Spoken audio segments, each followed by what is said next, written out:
रघुपति राघव राजा राम पतित पावन Sitaram. Hello children and hello dear mothers. So as I had said last time, these episodes in which we have the story of Hanumanji in the Ramayana, these are all dedicated to the little boys in our country and all over the world who want to be powerful and strong and work for the good of the people and work to fight against evil in this world. So especially dedicated to my own two grandsons, Samarth and Riyansh. So as I will continue with the Hanumanji story, just a bit of recap. In the last episode, we saw that Ramji had helped Sugriv get his wife back, and then Hanumanji had promised that I will fly to Lanka and I will get Sita back, and with the determination of helping Ram and Sita, who were like his parents, who were like his, most beloved mentors. He knew that they were God incarnate. He knew they were like avatars in this world, in the universe. Hanumanji had dedicated himself completely to the service of Ram and Sita. So he decided to fly across the ocean. As you know, Sita was taken to Lanka by Ravan, and she used to stay in this place which was, Lanka was an island and it was surrounded by a big ocean, the Indian Ocean. So it was important to fly over the ocean to reach Sita. And Hanumanji was, as it is, the son of the wind god, and he could fly. He could make himself huge, he could make himself small, he could do any kind of feat.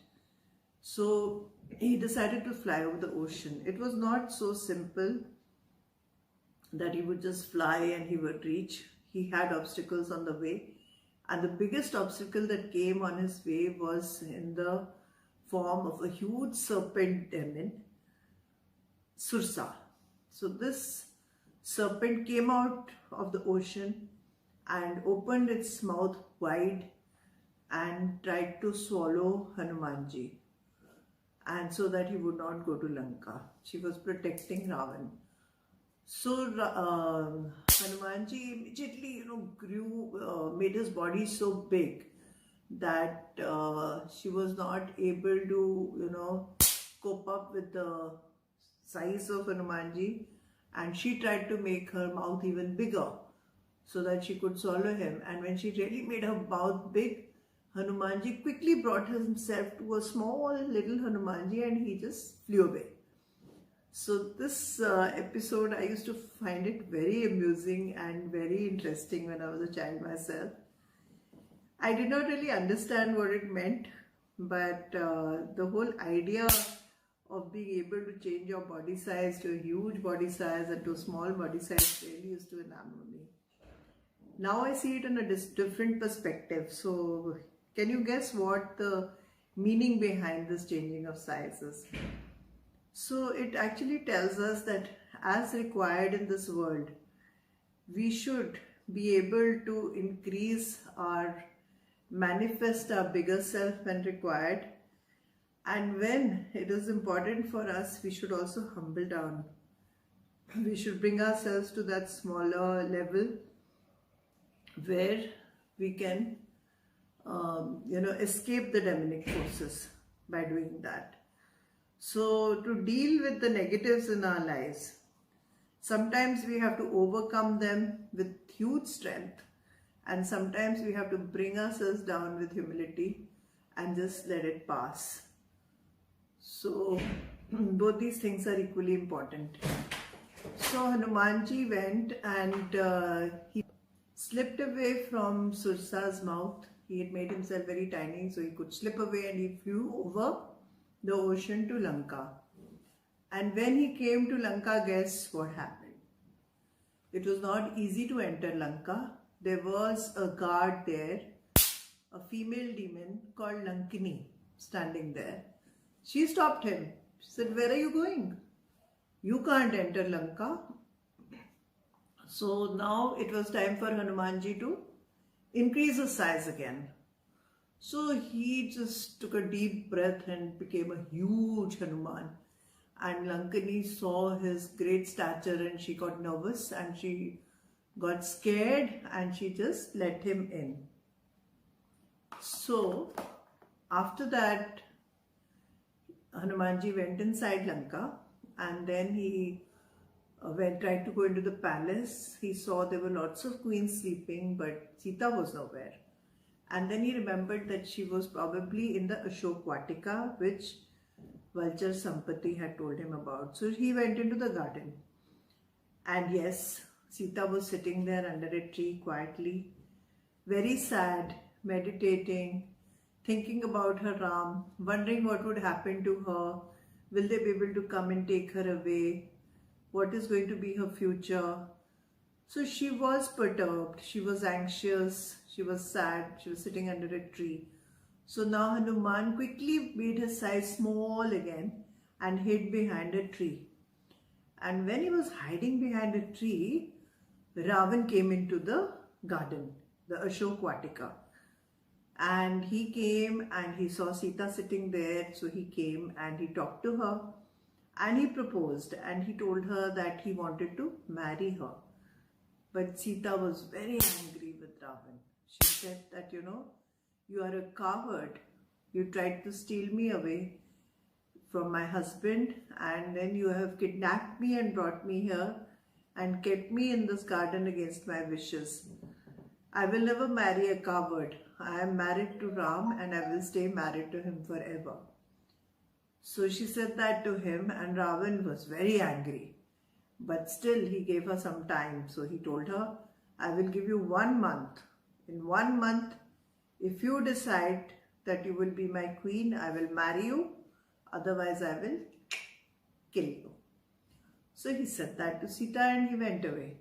And all this while, Hanumanji was hiding behind a tree and watching the scene. After Ravan went away, Sita started crying. Naturally, she was alone, she was sad. So to cheer her up, what Hanumanji did was, he had brought the gold ring which Ram had given him. He just threw the ring into her lap. And when Sita saw, my God, some ring, she picked it up and it was the ring which was Ram's ring. So she cheered up immediately. She said, my God is somewhere here, my Lord is somewhere here.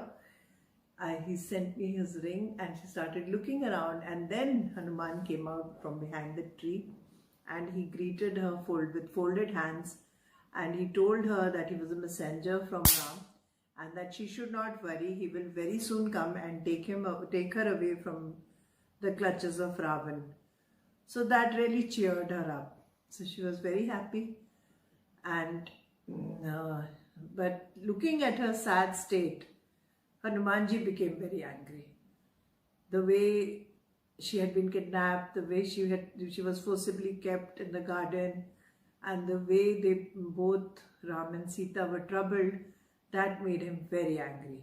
So in his anger, he just started uprooting all the trees of the Ashok Vatika. He made himself huge again and he would just pick up a tree and throw it, pick up the other tree and throw it. So he threw and broke a whole lot of trees in Ashok Vatika. Naturally, when he was doing all that, people got to know, the guards got to know, and the report went to Ravan that there is some big monkey in the Ashok Vatika and he's breaking all the trees. So Ravan sent his son, Akshay. He sent his son Akshay to go and check what was happening in the Ashok Vatika. So when he sent Akshay to the Ashok Vatika, Akshay went there and he took some more demons with him and they tried to get hold of Hanumanji, but Hanumanji was very strong. He killed all of them, including Akshay. Now when Ravan got to know that even Akshay has not come back, he sent his other son. His name was Indrajit, or Meghnad, sometimes people call him. So when Indrajit went there, Hanuman gave him a big fight also. But Indrajit had a special bow and arrow which was gifted to him by Brahma. So he had the power. So he used that bow and arrow against Hanumanji and he could wound him. Once he had wounded Hanumanji, he brought him back to the palace and he put him in front of Ravan. And he said, this is the monkey who was breaking all the trees and who has killed all the demons and my dear brother Akshay. So Ravan was very, very angry with him. And he said that we need to get rid of this monkey. But when he was wanting to get him killed, his brother Vibhishan, he told Ravan that actually this monkey is no ordinary monkey, he's Hanumanji and he has come as a visitor to Lanka. So let's not kill him, it is not right to kill a visitor. So then it was decided that we will tie some cloth on his tail and we will put it on fire, we will burn it and tell him to go back so that whoever tries to come to Lanka knows that it is not so easy to be here, so let's burn his tail and send him back. So that was decided. So they, took Hanumanji's tail and tied some cloth around it and they lit it up with fire. Now Hanumanji immediately again made himself into a tiny Hanuman and he just flew away from their clutches. And when he went out of the gate of the palace, he again increased his size and the size of his tail and his tail was on fire. So he took that fire all across Lanka. He took it onto the gardens, the trees, the houses, the huts, everything. He burnt Lanka. Wherever he could go, he put it to fire with his tail, which was originally tied and the fire was set by Ravan himself. But Hanumanji just went across the whole of Lanka and the whole of Lanka started burning. And after that, he flew back to Ram and he went and told him what had happened and how the whole of Lanka was burning.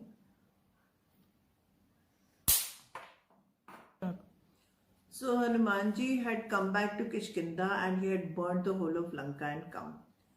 So if you found the story interesting so far, do subscribe to my channel, share and like, and stay connected because in the next episode I'm going to tell you what happened in Lanka and how Ramchandraji finally managed to reach Lanka and do his duty of saving Sita from the clutches of Ravan. So stay connected and do write it in the comment section. I will be waiting for